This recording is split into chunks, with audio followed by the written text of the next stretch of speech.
आज हम लोग प्रत्यावर्ती धारा का जो बेसिक जान लेंगे। इससे क्या होगा कि बोर्ड एग्जाम में 2 अंक के सारे प्रश्न कंप्लीट हो जाएंगे आपके, और 5 अंक के प्रश्न भी कुछ हद तक कंप्लीट हो जाएंगे। क्योंकि 5 अंक के प्रश्न थोड़ा डिटेल विश्लेषण जाना पड़ता है, तो इसलिए जो डिटेल विश्लेषण हम अलग वीडियो में जानेंगे। तो पहले जड़ को जान लेते हैं। अगर जड़ तक हम पहुंच गए, किसी वृक्ष का अगर जड़ को हमने पकड़ लिया तो हम छिप तक तो पहुंच ही जाएंगे। तो इसलिए चलिए शुरू करते हैं कि आपको बस एक कहानी सुननी है और याद रह जाएगा बेसिक। तो पहला क्या कि एक घर है जिसका नाम है प्रत्यावर्ती, उस घर में एक आदमी रहता है जिसका नाम है धारा, और उसके 3 बेटे हैं LCR। और तीनों या तो एक साथ रहना पसंद करता है या अलग अलग रहना पसंद करता है, या तो तीनों एक साथ यानी LCR, या तो एक साथ हो जाएगा LCR, या अलग अलग L अलग R अलग C अलग। तो इस तरह से अलग। तो ये कंडीशन पहला तो स्टोरी का शॉर्ट याद रखना है कि एक घर है जिसका नाम है प्रत्यावर्ती, उस घर में एक आदमी रहता है जिसका नाम है धारा, और उसके 3 बेटे हैं। प्रत्यावर्ती धारा के घर में 3 बेटे हैं और वो है L C और R, यानी प्रेरक, संधारित्र और प्रतिरोध। इस तरह पहले ये कंडीशन याद रखिए। उसके बाद देखिए क्या है कि ये जो प्रत्यावर्ती जो धारा है, ये जो धारा है, ये आदमी कभी बहुत ऊंचा चला जाता है या कभी ये आदमी लगभग में रहता है। ये आदमी हमेशा कंफ्यूज रहता है। प्रत्यावर्ती के घर के अंदर जो धारा रहती है, वो जो बहुत कंफ्यूज रहता है। वो कभी लगभग में निकलता है तो कभी बहुत ज्यादा मन यानी शिखर तक पहुंच जाता है, बहुत ऊपर तक, या कभी वो वर्गमूल लेके टहलता है, वर्गमूल लेके टहलता रहता है। तो इस तरह से इसके जो 4 कंडीशन होते हैं। पहला है तात्कालिक मन। तात्कालिक मतलब क्या होता है? तुरंत वाला मन। तो तात्कालिक मन को आइसोलेट किया जाता है और ये अकेला नहीं होता है, और इसके साथ हमेशा चलता है शिखर मन। तो तात्कालिक मन और शिखर मन, प्रत्यावर्ती धारा का तात्कालिक मन और शिखर मन जो है, ये जो है देखिए I बराबर हो जाएगा I0 sin omega T. I बराबर I0 sin ओमेगा टी। याद रखिएगा कि जो है मतलब कि प्रत्यावर्ती धारा में जो साइन एक जो है मतलब कि बैग की तरह है। तो हमेशा जैसे हम मार्केट जाते हैं एक थोड़ा झोला लेके चलना पड़ता है, उसी तरह प्रत्यावर्ती धारा जब मार्केट जाने के लिए निकलता है तो एक झोला लेके चलता है जिसका नाम क्या है? Sign omega T. ये हमेशा लेके चलना पड़ेगा इसको, साइन ओमेगा टी को। तो इस तरह याद रहेगा I बराबर I0 साइन ओमेगा टी।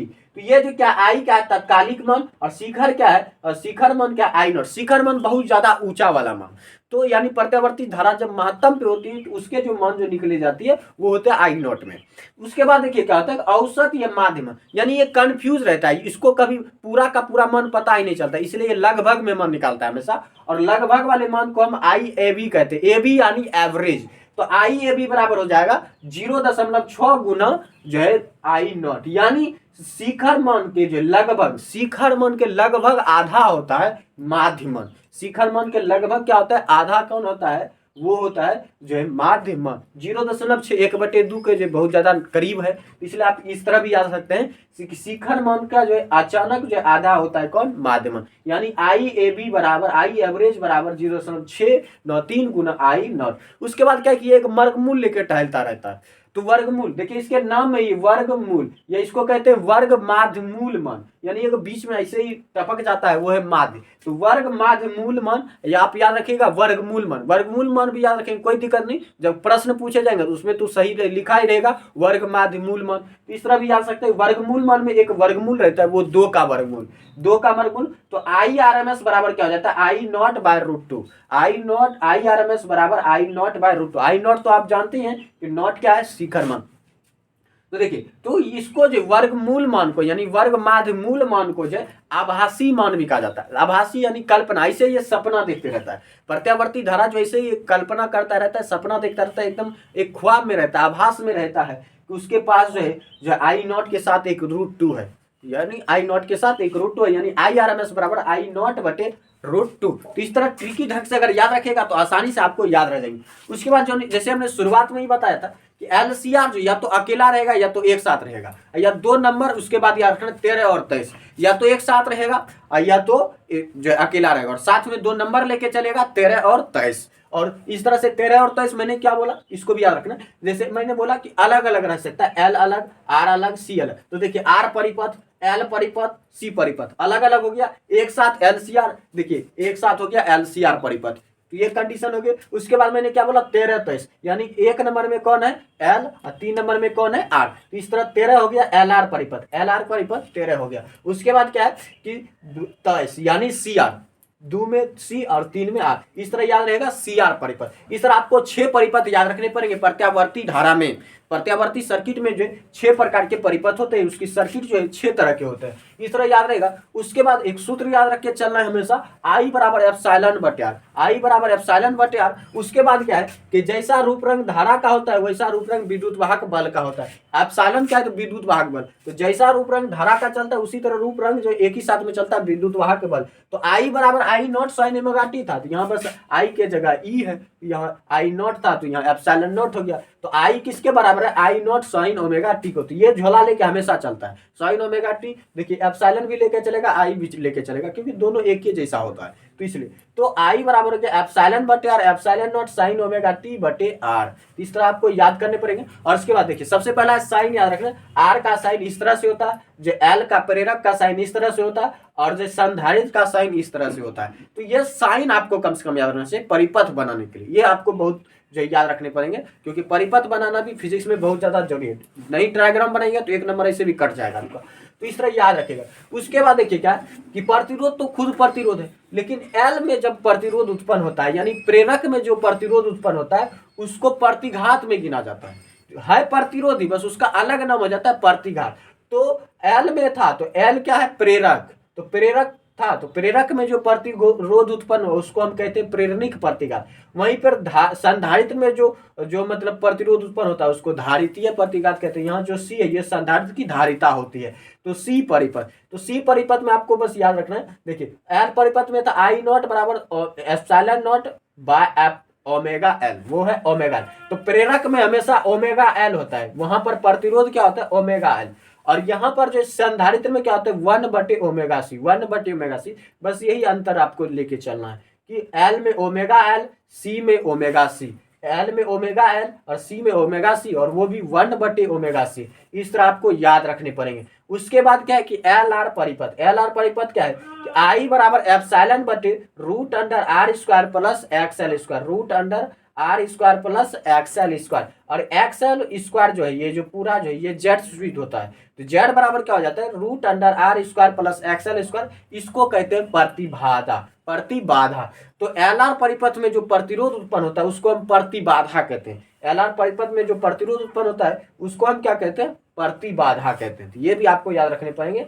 कभी कभी होता क्या है कि प्रतिघात और प्रतिबाधा में अंतर पूछ देता है, तो प्रतिघात हमको जो सी परिपथ में लगता है, वही प्रतिबाधा जो है एलसीआर परिपथ में, एल आर परिपथ में, सीआर परिपथ में लागू होता है।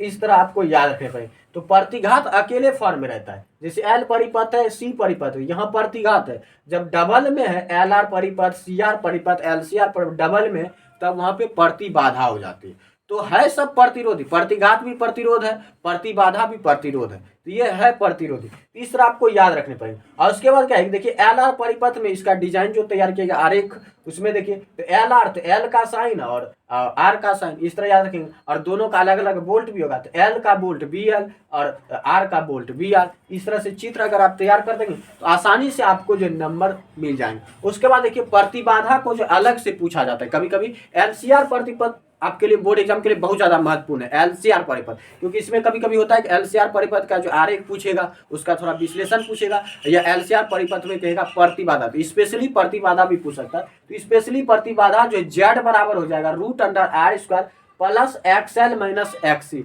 XL minus XC by square, यानी प्रेरणिक प्रतिबाधा, प्रेरणिक प्रतिबाधा और प्रेरणिक प्रतिघात। यहाँ पे एक्सएल प्रेरणिक प्रतिघात, एक्स प्रतिघात को कहते हैं और जेड प्रतिबाधा को कहते हैं। एक्सएल है, एल यानी प्रेरक, यानी प्रेरणिक प्रतिघात और प्रेरणिक प्रतिबाधा दोनों को घटाकर उसको स्क्वायर करना पड़ता है। तो इस तरह याद रखेगा कि प्रतिबाधा जो है एलसीआर परिपथ में root under R square plus XL minus XC का होल स्क्वायर के बराबर होता है। इस तरह आपको याद रखने पड़ेंगे। उसके बाद देखिए क्या है कि विद्युत अनुनाद, तो विद्युत अनुनाद क्या है कि महत्तम होने की घटना, यानी जब प्रत्यावर्ती धारा बहुत ऊंचे मान तक पहुंच जाती है तब जो उसको हम विद्युत अनुनाद कहते हैं। तो धारा आयाम जब महत्तम हो जाती है तो इसी घटना को विद्युत अनुनाद कहा जाता है। उसके बाद अनुनाद की तीक्ष्णता, तीक्ष्णता मतलब होता है तेज, तीक्ष्णता मतलब होता है तेज। तो यानी अनुनाद को जब हम जांचते हैं वो कितना तेज है, यानी कितनी तेजी से वो ऊपर तक पहुंचा है, कितनी तेजी से वो बहुत ज्यादा मान हो गया है, उसी को हम गुणवत्ता गुणक कहते हैं। गुणवत्ता गुणक यानी प्रत्यावर्ती धारा का जो गुण मापा जाता है, क्वालिटी फैक्टर जो है विद्युत अनुनाद ही है। यानी विद्युत अनुनाद के माध्यम से जो है प्रत्यावर्ती धारा कितना मजबूत है, कितना कमजोर, उसकी क्वालिटी की जांच की जाती है। इसीलिए अनुनाद की तीक्ष्णता को गुणवत्ता गुणक कहा जाता है और इसे Q से सूचित किया जाता है। और Q बराबर हो जाता है 1/√L/C। इस तरह आपको याद रखने पड़ेंगे ये सूत्र। उसके बाद क्या है, शक्ति।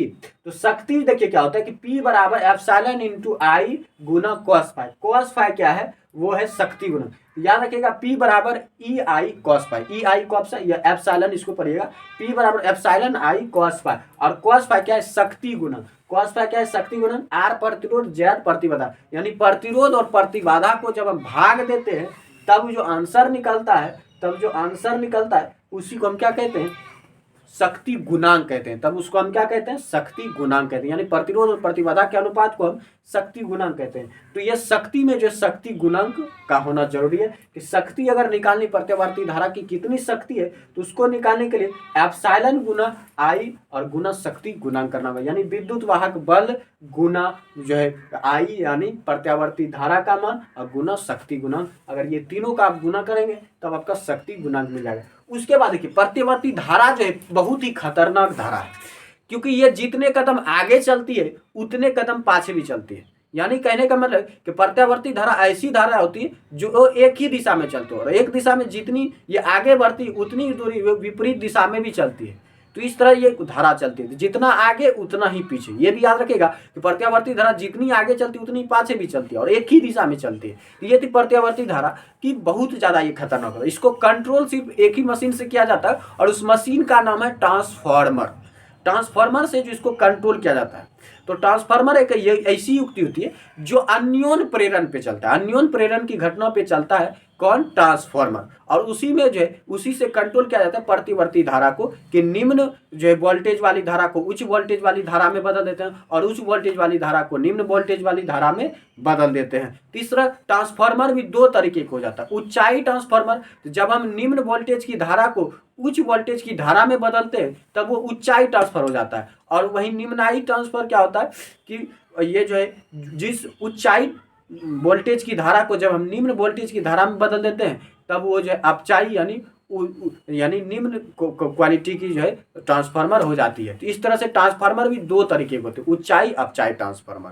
तो इस तरह आपको ट्रांसफार्मर भी याद रखना है। उसके बाद दूसरा मशीन है डायनेमो। तो डायनेमो जो है ये क्या है, विद्युत चुंबकीय प्रेरण की घटना में चलता है। विद्युत चुंबकीय प्रेरण की घटना पे चलता है, लेकिन डायनेमो के माध्यम से हम प्रत्यावर्ती धारा को क्रिएट कर सकते हैं। यानी किसी भी ऊर्जा को जब प्रत्यावर्ती धारा में बदल करके और उसका हम यूज कर लेते हैं। तो घर में आप शादी माहौल होता है या कोई भी पार्टी होती है तो जो हम जनरेटर लाते हैं वो जो है वही जनरेटर जनित्र है। यानी उसके अंदर एक डायनेमो लगा होता है जो कि यांत्रिक ऊर्जा को विद्युत ऊर्जा में बदल देता है। इस तरह से प्रत्यावर्ती धारा का आपको बेसिक याद रहना चाहिए, तो आपके लिए जो आसान हो जाएगा प्रत्यावर्ती धारा को जो है समझना।